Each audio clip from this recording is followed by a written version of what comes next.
Alors que la plupart des constructeurs automobiles misent sur l'avenir en développant des moteurs plus efficients et moins coûteux, Mazda, à contre-courant, se tourne vers le passé. La marque japonaise ressuscite un moteur longtemps abandonné, le moteur rotatif. Et pas n'importe lequel. Il s'agit d'une nouvelle version, prometteuse, qui pourrait bien bouleverser l'industrie des véhicules électriques. Mais pourquoi Mazda prend-elle le risque de relancer une technologie jadis jugée comme un échec ? Qu'est-ce qui la rend aujourd'hui si confiante ? Et surtout, ce moteur a-t-il une chance face à la déferlante des véhicules 100% électriques ?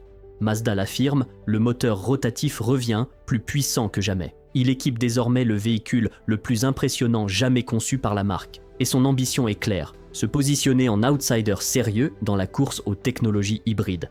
Alors, quelle est l'histoire de ce moteur mythique ? Quels sont ses secrets ? Comment fonctionne-t-il ? Et surtout, quels sont les paris technologiques pris par Mazda pour le rendre à la fois performant, fiable et enfin compatible avec les normes environnementales ? Accrochez-vous, car ce que vous allez découvrir pourrait bien changer votre vision de l'automobile.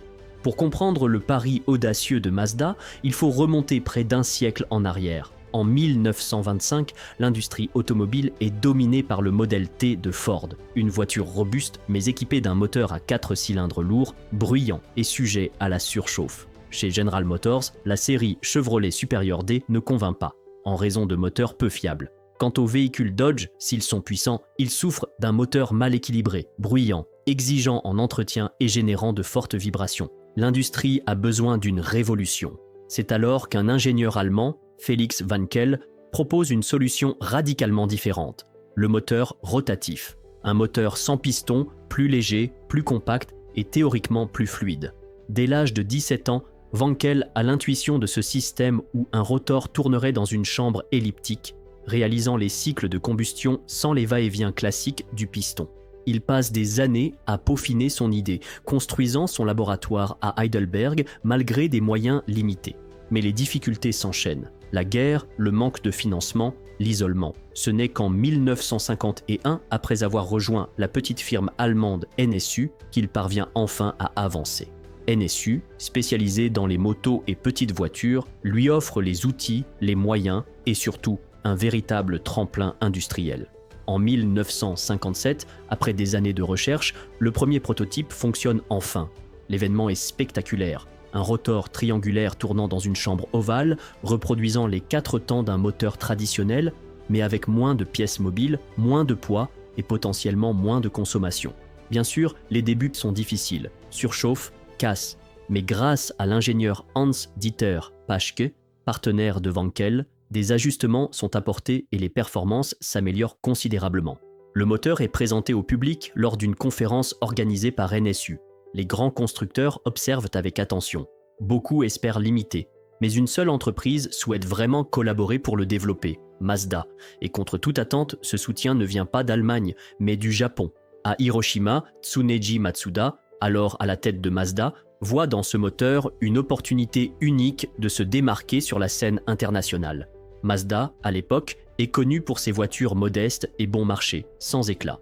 Le moteur rotatif pourrait devenir l'arme secrète pour passer dans la cour des grands. En 1967, Mazda lance un pari audacieux, intégrer pour la première fois le moteur rotatif à l'un de ses modèles de série. Ce sera la Cosmo Sport 110S, un véhicule compact propulsé par un moteur à double rotor. Bien plus petit que la majorité des voitures sportives de l'époque, ce modèle surprend tout le monde. Les conducteurs japonais le trouvent agréable à conduire, tandis qu'en Europe et aux États-Unis, la Cosmo séduit par ses performances étonnantes pour une voiture de cette taille. Le succès est immédiat et Mazda décide d'aller plus loin. La marque perfectionne son moteur rotatif qu'elle intègre à plusieurs nouveaux modèles, comme la RX-3. Mais c'est en 1978 que la légende prend véritablement forme avec la sortie de la RX-7. Ce véhicule devient emblématique. Léger, rapide, abordable, il s'impose rapidement comme l'un des meilleurs rapports qualité-prix du marché des sportives. Il séduit une large communauté de passionnés, au point de devenir une voiture culte dont la réputation perdure encore aujourd'hui. La série RX connaît une telle popularité que Mazda attend jusqu'en 2003 pour lancer la génération suivante, la RX-8. Cette fois, il s'agit d'une berline 4 portes, toujours orientée sport, mais pensée pour séduire un public plus large. Le modèle fonctionne bien. il conserve le design audacieux et les performances du moteur rotatif tout en gagnant en confort et en praticité. Mais derrière le succès, les premières failles commencent à apparaître. Malgré leur popularité, les RX-7 puis RX-8 révèlent rapidement les limites du moteur rotatif. Ce qui avait fait sa force devient peu à peu son talon d'Achille. D'abord, la consommation de carburant. Contrairement aux promesses initiales, les moteurs rotatifs brûlent plus de carburant que les moteurs à piston. Pire encore, leur conception les rend moins durables. La cause ? Les joints d'Apex. Ces petites pièces métalliques placées aux extrémités du rotor pour assurer l'étanchéité de la chambre de combustion. En raison du mouvement circulaire constant, ces joints s'usent rapidement, entraînant une perte progressive de compression, donc de puissance, et une usure accélérée du moteur. Chaque nouvelle version de la RX tentera d'y remédier en misant sur la performance brute. Mais cette stratégie empire la situation. L'augmentation de puissance s'accompagne d'une hausse significative des émissions de CO2, notamment sur les modèles RX6, RX7 et RX8. L'heure n'est plus aux moteurs polluants.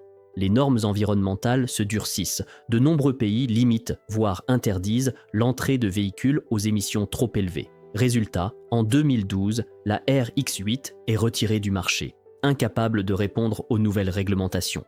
Mazda cesse alors toute production de voitures à moteur rotatif. Une page se tourne.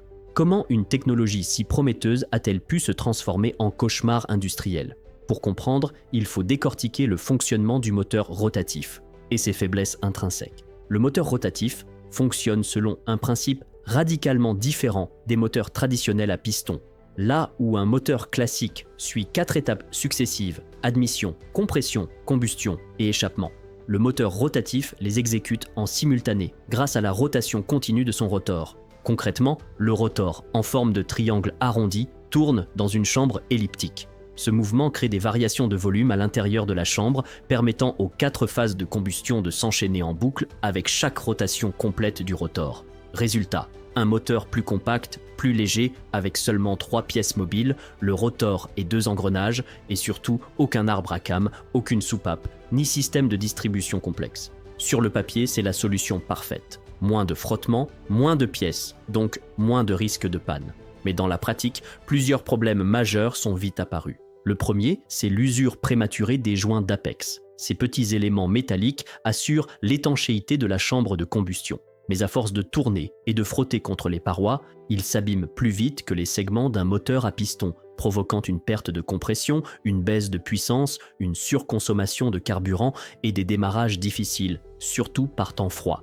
Le deuxième défaut concerne la lubrification. Contrairement à un moteur classique, le moteur rotatif injecte directement de l'huile dans la chambre de combustion pour lubrifier les joints. Cette huile est donc brûlée en même temps que le carburant, ce qui augmente considérablement les émissions polluantes et encrasse rapidement le moteur. Troisième faiblesse, la forme de la chambre de combustion, longue et étroite, complique la combustion complète du carburant. Cela entraîne du gaspillage énergétique, des hydrocarbures imbrûlés et une efficacité globale inférieure. Enfin, le dernier problème majeur, c'est la chaleur. Le moteur rotatif chauffe beaucoup et ses dimensions compactes laissent peu de place pour un système de refroidissement efficace. Résultat, surchauffe fréquente et détérioration accélérée des composants internes. Face à cette accumulation de défauts, Mazda n'a eu d'autre choix que de retirer progressivement ses modèles à moteur rotatif du marché. Mais l'histoire ne s'arrête pas là. Car aujourd'hui, la marque japonaise affirme avoir corrigé ses failles avec une toute nouvelle génération de moteurs. L'annonce de Mazda est récente, mais le travail a commencé bien plus tôt. Dès 2013, à Hiroshima, les ingénieurs lancent une opération ambitieuse. Faire l'autopsie du moteur rotatif original conçu par Felix Wankel et Hans-Dieter Paschke pour comprendre ce qui n'avait pas fonctionné. L'objectif est clair, concevoir un moteur fiable, abordable et capable de rivaliser avec Tesla. Un pari immense, mais Mazda y croit fermement. Et tout commence par la pièce la plus fragile du moteur original, les joints d'Apex. Cette fois, ils seront renforcés grâce à un revêtement en céramique et des alliages infusés au carbone, conçus pour mieux résister à l'usure et à la chaleur. Ensuite, Mazda revoit la forme des rotors, des ouvertures plus larges, des motifs repensés sur les surfaces. Tout est optimisé pour améliorer l'admission d'air et de carburant, favorisant une combustion plus fluide et plus propre. Mais la vraie révolution vient du contrôle de l'huile. Mazda entend numériser certains composants grâce à une intelligence artificielle embarquée. Objectif: ajuster la quantité d'huile injectée en temps réel en fonction des besoins exacts du moteur. Cela évite la surlubrification, limite le gaspillage et surtout protège les joints sans polluer. L'huile usagée, ou plutôt ses vapeurs, sera partiellement recyclée, réintroduite dans le moteur grâce à un système innovant pour réduire les émissions de carbone, un point faible historique des anciens modèles RX. Autre progrès majeur, le refroidissement. Le nouveau moteur est équipé d'un liquide de refroidissement avancé, probablement à base d'acide organique hybride enrichi en additifs silicatés. Il protège les composants métalliques, notamment l'aluminium, tout en assurant une longévité de 5 ans ou 240 000 km. Des particules nanocéramiques y sont intégrées pour former au fil du temps une barrière thermique naturelle prolongeant la durée de vie du moteur. Mazda va encore plus loin en utilisant des matériaux ultra résistants à la chaleur pour les rotors et les parois internes. Objectif: empêcher toute déformation même à haute vitesse, là où les anciens moteurs finissaient par s'user trop vite. Mais l'innovation la plus stratégique est ailleurs. Mazda ne se contente plus d'utiliser le moteur rotatif pour propulser ses véhicules. Désormais, ce moteur servira de prolongateur d'autonomie pour des véhicules hybrides. Autrement dit, le moteur rotatif ne fait plus tourner les roues. Il sert à recharger la batterie en arrière-plan à régime constant, ce qui réduit les émissions, la consommation et le stress mécanique. Cette architecture s'inspire du concept Mazda 2EV Rotary Range Extender, testé il y a quelques années. Et pour ne pas mettre tous ses œufs dans le même panier, Mazda travaille en parallèle sur 2 prototypes. Le premier fonctionne comme prolongateur d'autonomie, le second, plus musclé, propulse directement les roues avec 300 chevaux pour une configuration birotor de 1,5 litre. Les tests sont en cours au Japon et en Europe. Mazda prévoit de trancher entre les 2 architectures dans les prochaines années. Mais la bataille est loin d'être gagnée. Même avec toutes ces innovations, Mazda se lance dans un marché plus impitoyable que jamais. En face, des géants qui n'attendent personne, à commencer par Tesla. Le modèle le plus susceptible d'entrer en concurrence avec la future Mazda RX-9 existe déjà depuis 2021. Il s'agit de la Tesla Model S Plaid. Et malgré ces quelques années, elle reste une référence.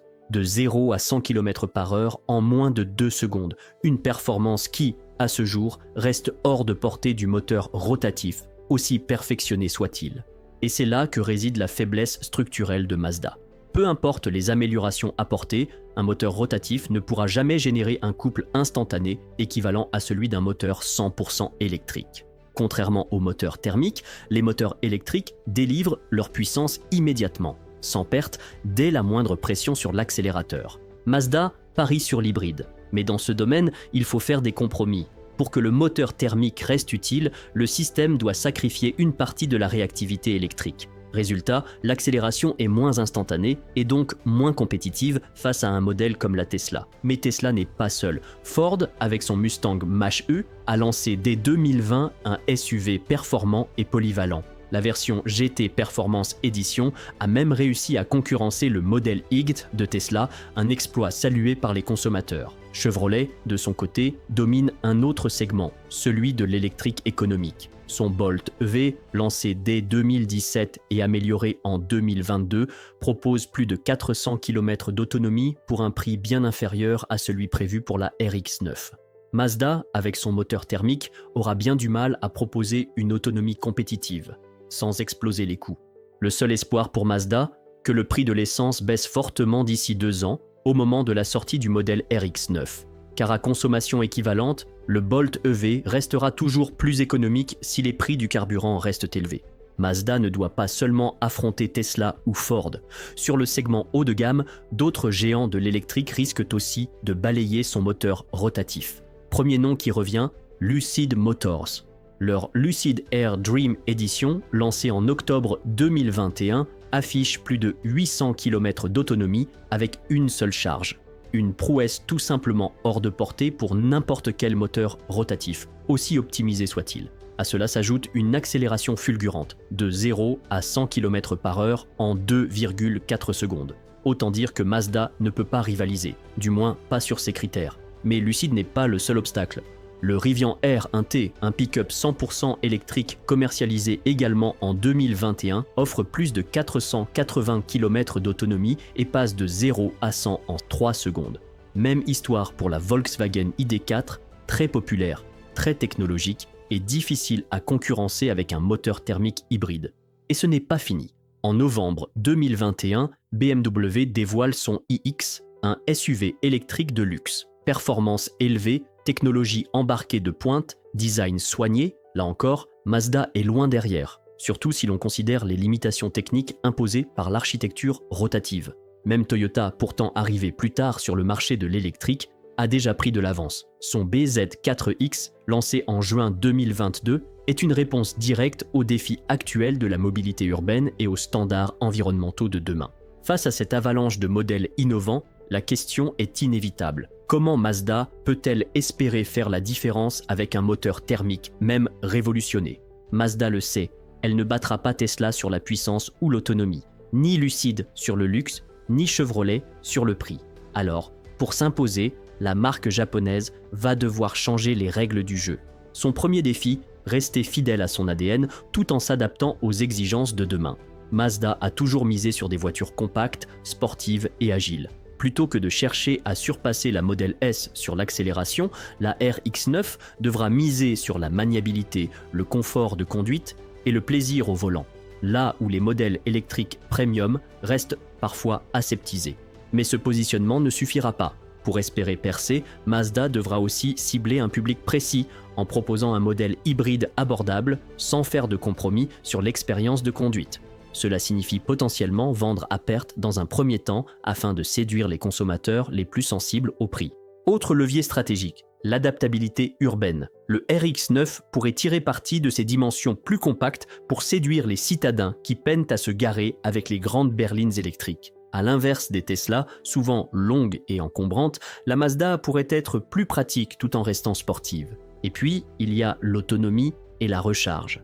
Plutôt que de viser les 500 km d'autonomie, Mazda pourrait proposer une approche différente. Une batterie plus petite qui se recharge plus vite, mais optimisée pour un usage quotidien. Ce serait un moyen de contourner l'angoisse de la panne, ce fléau psychologique qui freine encore l'adoption massive des véhicules électriques. Enfin, Mazda doit accepter une réalité.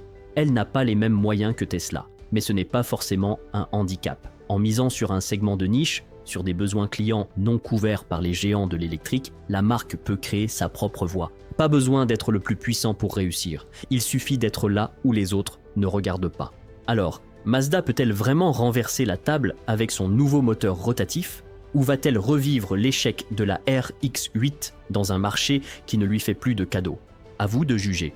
Dites-nous en commentaire ce que vous pensez de ce pari technologique. La RX-9 est-elle la renaissance d'un mythe ou un dernier baroud d'honneur? Et si cette vidéo vous a plu, pensez à liker, partager et surtout vous abonner pour ne pas rater nos prochaines analyses sur l'avenir de l'industrie automobile.